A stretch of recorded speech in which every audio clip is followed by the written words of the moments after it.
everyone, welcome back to this channel. In this tutorial, I will show you how to unlock the Apple Verbena Pie in Heartopia.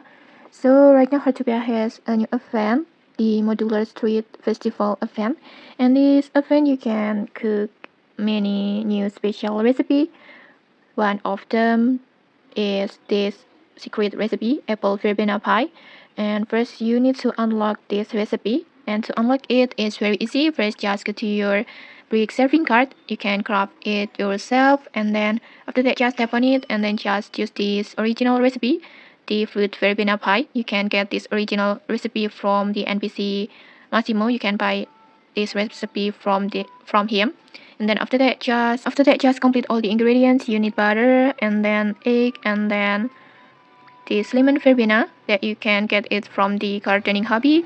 You can plant this lemon verbena at your garden, and then after that just replace the food ingredients with apple and then just tap on start cooking.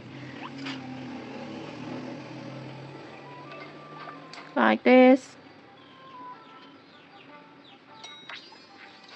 Like this.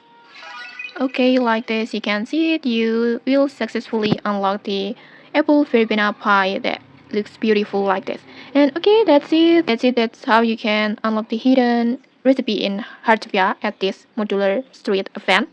And if you found this helpful, don't forget to like, comment, and subscribe for more tutorials. Thanks for watching and see you.